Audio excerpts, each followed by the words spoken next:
2 సీట్లకు చంద్రబాబు నాయుడు అనౌన్స్ చేసినారు. తర్వాత ఈయన మీద జనసేన నుంచి ఒత్తిడి వచ్చి 2 సీట్లకు చేసినారు. చేసినప్పుడు వీళ్ళకి విభేదాలు వచ్చినాయి, విడిపోతున్నారనే వార్తలు కూడా వచ్చినాయి. వచ్చినప్పుడు టీడీపీ నుంచే ముఖ్య నాయకుడు ఒకరు స్టేట్మెంట్ ఇచ్చారు. అవగాహనలో ఉన్న సీట్లే అనౌన్స్ చేసుకున్నారు కదా, దాంట్లో పెద్ద ఇబ్బంది ఏముంది, నష్టం ఏముంది అని తెలుగుదేశం నుంచి స్టేట్మెంట్ వచ్చింది. అటు జనసేన నుంచి కూడా ఆయన చెప్పేటప్పుడు మేము కలిసే వెళ్తాం, ఎన్నికలకు కలిసే వెళ్తాము అని అన్నారు. సంక్రాంతి రోజున ఇద్దరు నాయకులు కలవడం జరిగింది, సీట్ల పంపిణీ గురించి మాట్లాడుకున్నారు. తెలుగుదేశం నాయకుడు మాట్లాడినందుకు బట్టి అవగాహనలో భాగంగానే ఆ 2 సీట్లు అనౌన్స్ చేసిన ఇబ్బంది ఏముంది అని అన్నారు. జనసేన నాయకుడు కూడా పొత్తు అయితే ఉంటుంది అని 2 సీట్లకు ప్రకటించినారు. ముఖ్యమంత్రి పీఠం విషయంలో ఏమన్నా వాళ్ళిద్దరి మధ్య గొడవలు వచ్చే అవకాశం ఉంటుందా? అవి ముఖ్యమంత్రి పీఠాలకు అని అంటే నేను, ఎందుకంటే మెజారిటీ శాసనసభ్యులు వచ్చినప్పుడు ఆ పార్టీ నాయకుడినే ముఖ్యమంత్రి అవుతుంటారు. దాంట్లో పెద్ద ఆలోచన చేయాల్సింది, తీవ్రంగా పరిగణించాల్సిన సీట్లు పంపిణీ జరిగినప్పుడే దాని గురించి అర్థమవుతుంది కదా. సో ఇక్కడ కాంగ్రెస్ పార్టీ అయితే షర్మిల గారిని రంగంలోకి దించుతోంది. ఇక్కడ బీజేపీ ప్రేక్షక పాత్ర ఏనంటారా ఇక్కడ ఆంధ్రప్రదేశ్లో? బీజేపీ వరకు ఎట్టుంటుంది ఏంటంటే, ఆంధ్రప్రదేశ్లో గతంలో కూడా జగన్మోహన్ రెడ్డి బీజేపీ విషయంలో నాకు సపోర్ట్ చేయండి, నేను నా వచ్చిన సీట్లన్నీ ఎన్డీఏ అలయన్స్ మద్దతు ఇస్తారు అని చెప్పినారు. దాని మేరకు నిన్నటి వరకు కూడా ఏదైనా కాంట్రవర్షియల్ బిల్లు వచ్చినప్పుడు వైఎస్ఆర్సీపీ ఎంపీలంతా సపోర్ట్ చేస్తున్నారు. ఇప్పుడు కూడా ఇద్దరు కూడా మేము ఏదో మాకు వచ్చిన ఎంపీలు మీకే ఇస్తామని ఇద్దరు చెప్తున్నారు. వాళ్ళు న్యూట్రల్ స్టాండ్ తీసుకున్నట్టు కనపడుతుంది. ఎవరన్నా వైసీపీకి ఓటేస్తే బీజేపీకి ఓటేసినట్టే, బీజేపీకి ఓటేస్తే వైసీపీకి ఓటేసినట్టే అని చెప్పి కూడా మొన్న స్టేట్మెంట్ ఇచ్చారు ఆవిడ గట్టిగా. ఎవరు? షర్మిల గారు. అది సరే అని మాట్లాడేది కాంగ్రెస్ పార్టీ తరఫున. ఇప్పుడు వీళ్ళ మధ్యన ఎవరన్నా రాని అధికారంలోకి మనకు ఎంపీ సీట్లు వస్తాయి కదా అనేది ఒక న్యూట్రల్ స్టాండ్ కూడా తీసుకోవచ్చు బహుశా రేపు. ఎందుకంటే రాజకీయ నాయకుడిగా అనుభవం ఉన్న వ్యక్తిగా మాట చెప్తున్నాను. ఎందుకు ఇక్కడ కాలు వేలు పెట్టడం ఎందుకు, పెద్ద సీట్లు రావు కదా, ఏదో ఒక స్టాండ్ తీసుకుంటే సరిపోతుంది. వాళ్ళకు ఉంటాయి కదా సర్వే రిపోర్ట్లో, ఇంటెలిజెన్స్ రిపోర్ట్లో వాళ్ళకు ఉంది కదా, ఐబీ ఉంది కదా, దాంట్ని బట్టి ఆ మేరకు ఏమన్నా నిర్ణయం తీసుకున్నారేమో అని అనిపిస్తుంది నాకు రాజకీయ కోణంలో. రేపు ఎలక్షన్స్ లో కూడా వాళ్ళిద్దరి మధ్య పొత్తుతో ముందుకు వెళ్తారా? వైసీపీ బీజేపీ పొత్తుతో ఉండదు, అవగాహన ఉంటుంది అంతే. మాకు వచ్చిన సీట్లు మీకు ఇస్తాం, మాకేం అంటే వీళ్ళు 175 నియోజకవర్గాల్లో కూడా పోటీ చేసే అవకాశం ఉంటుందా? బీజేపీకి అంత స్ట్రెంగ్త్ ఉందా అక్కడ? అన్ని సీట్లకు చేయలేరు, అంత శక్తి లేదు. ఎందుకు లేని వాళ్ళు మనకు ఎంపీ నామమాత్రపు ప్రేక్షక పాత్ర అన్నాను. అందుకే ప్రేక్షక పాత్ర కూడా నేను అటువంటి మాటలు మాట్లాడినా. వాళ్ళు ఎన్ని సీట్లు అయినా అని వాళ్ళకి అవసరం ఢిల్లీ గవర్నమెంట్, ఢిల్లీలో ఉన్న కేంద్ర ప్రభుత్వం. అప్పుడు వీళ్ళు ఎవరు వచ్చినా ఇస్తారు కదా, ఏం తొందర ఏముంది, దాని గురించి ఆలోచన చేయాలని ఆలోచన కూడా ఉండొచ్చు అంటున్నాను. సో అలాంటి ఆలోచన ఉంది అని అంటే కొంతమంది కొంత ఓట్ బ్యాంక్ అనేది, కొన్ని సెక్షన్స్ కి సంబంధించిన ఓట్ బ్యాంక్ వైసీపీకి దూరంగా వెళ్ళే అవకాశం ఉంటుంది. అలాంటప్పుడు ఇవి లోపాయకారిగా ఉంటాయి, బయటికి చెప్తారా? వాళ్ళకి అర్థం కాదు, వాళ్ళు మాట్లాడుకుంటారు.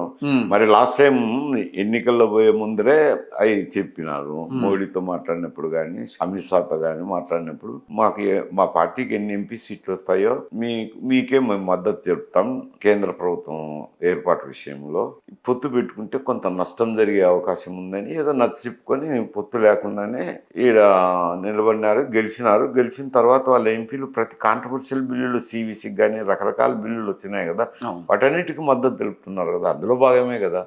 రేపొద్దున తెలుగుదేశం కూడా అదే అండర్స్టాండింగ్ లో ఉన్నప్పుడు అయ్యేం పెద్ద బయటకు వచ్చే విషయాలు. అంటే పవన్ కళ్యాణ్ తో పొత్తు కోసం బీజేపీ ప్రయత్నిస్తోంది కదా. మొత్తం పొత్తులో కంటెస్ట్ చేస్తే అది ప్రజలకు బాగుంటుంది, అవగాహనలు ఎట్లా తెలుస్తాయి. అంటే ఇప్పుడు పవన్ కళ్యాణ్ తో పొత్తులోనే ఉన్నామని చెప్పి బీజేపీ అంటోంది. ఎక్కడంటున్నది అప్పుడు కూడా జరిగింది, కానీ ఇప్పుడు ఏం పవన్ కళ్యాణ్ స్టేట్మెంట్లు లేవు, ఎవరి స్టేట్మెంట్లు లేవు కదా. స్టేట్మెంట్ లేకపోయినా డైరెక్ట్ గా వెళ్ళి ఆయన వాళ్ళని కలిసి కలగవచ్చు. ఇప్పుడు పవన్ కళ్యాణ్ గారు డైరెక్ట్ గా కాదు, కేంద్రంలో ప్రభుత్వం ఉంది, వివిధ పనుల మీద కలవచ్చు. దాంట్లో నేను ఎట్లా చూడమంటావు విపరీతార్థం. ఇప్పటికైతే వీళ్ళ కింద అయితే ఒక అండర్స్టాండింగ్ రీచ్ అయ్యి మాట్లాడుతున్నారు కదా, అవి ప్రస్ఫుటంగా కనపడుతున్నాయి. పవన్ కళ్యాణ్ బీజేపీ రెండు కలిసే ఉన్నాయని అనుకోవచ్చా ఈ రోజుకి? పోనీ లేదా అసలు ఇప్పుడు వాళ్ళిద్దరి మధ్యన ఎటువంటి పొత్తు లేదని ఆయన అంటారా? ఇప్పుడు ఏముంది అక్కడ? లేదా? ఏం లేదు కదా. వాళ్ళు జనసేన రాబోయే రోజుల్లో ఏమైనా కలిసే అవకాశం ఉంటుందా? జనసేన తెలుగుదేశం కలిసి పోటీ చేస్తున్నాయి కదా, అవన్నీ ఎక్కడి నుంచి వస్తాయి ఇక్కడికి? సో కాబట్టి రేపు రాబోయే రోజుల్లో టీడీపీ జనసేన కలిసి మాత్రమే పోటీ చేస్తుంది, బీజేపీ వేరుగా కాంగ్రెస్ వేరుగానే పోటీ చేస్తాయి. బీజేపీ ఏం కంటెస్ట్ చేయలేదండి. Of course. విశ్లేషించి అడిగితే నేను చెప్పలేను. అవి అటువంటివి ఉండవు. సో మొత్తం మీద ఇప్పుడు మళ్ళీ జేడీ లాంటి వాళ్ళు, జేడీ లక్ష్మీనారాయణ లాంటి వాళ్ళు జై భారత నేషనల్ పార్టీ అని ఆయన కూడా కొంత తీసుకొచ్చి, అంటే ఒకనొక టైంలో ఆయన జనసేన తరపున పోటీ చేసి ఓడిపోయారు అనుకోండి, మళ్ళీ ఆయన కొన్నాళ్ళ తర్వాత మళ్ళీ వచ్చి పార్టీ పెట్టుకున్నారు. సో ఇది కూడా ఒక వ్యూహాత్మకంగా ఏర్పడ్డ పార్టీ అని చెప్పి మాట్లాడుతున్నారు. వైసీపీ ఏర్పాటు చేసింది ఈ పార్టీని అని చెప్పి కొంతమంది, లేదు టీడీపీ ప్రోద్బలంతోనే పార్టీ ఏర్పాటైందని చెప్పి కొంతమంది మాట్లాడుతున్నారు. రెండు లాజిక్ లోనూ అర్థం లేదంటారా? ఎందుకంటే ఆయన కాపు సామాజిక వర్గానికి చెందిన వాడే కాబట్టి వాళ్ళని చీల్చే ఓటు ఉండొచ్చులేండి. లక్ష్మీనారాయణ గారు తను సొంతం పార్టీ పెట్టుకున్నాడు. ఆయనకు ఒకప్పుడు జనసేనలో ఉన్నాడు నాకు తెలుసు. మళ్ళీ తర్వాత ఏదో విభేదాలు వచ్చినాయి, వచ్చేసినాడు, బయటకు వచ్చి ఒక పార్టీ పెట్టుకున్నాడు.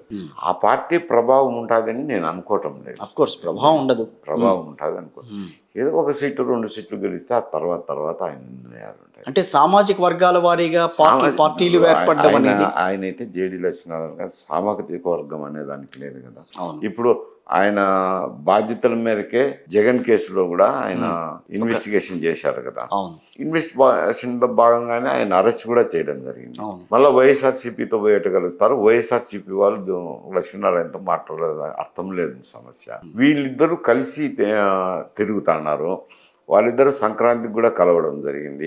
జనసేన నాయకుడు పవన్ కళ్యాణ్ గారు, తెలుగుదేశం కొంచెం రాజకీయాల్లో ఈ ఇనిషియల్ స్టేజెస్లో కొన్ని ఉంటాయిలేండి మాటలు మంది జరుగుతుంటాయి. అంత మాత్రం దాని మీద నేను విశ్లేషించడం అంత ఉండదు. కానీ మైసూరారెడ్డి గారు షర్మిల గారిని పిసిసి అధ్యక్షురాలుగా చేయటం అనేది ఒక వ్యూహాత్మకమైన ఎత్తుగడగా చూడొచ్చు అని అంటారు. వ్యూహాత్మకమైన ఎత్తుగడ ఏముంది అందులో? లేదా వ్యూహాత్మకమైన ఎత్తుగడ ఏముంది? ఎవరు ఎత్తుగడ ఉన్నది అని అంటే అందులో ఇప్పుడు కాంగ్రెస్ పార్టీ తను పార్టీని ఏదో ఆంధ్రాలోను తెలంగాణలో అంటే అధికారంలోకి వచ్చినారు. అక్కడ కూడా కొంత స్ట్రెంగ్తెన్ చేయాలి కదా. ఈమె అయితే స్ట్రెంగ్తెన్ చేయగలదని ఆమెను నిలిపారు.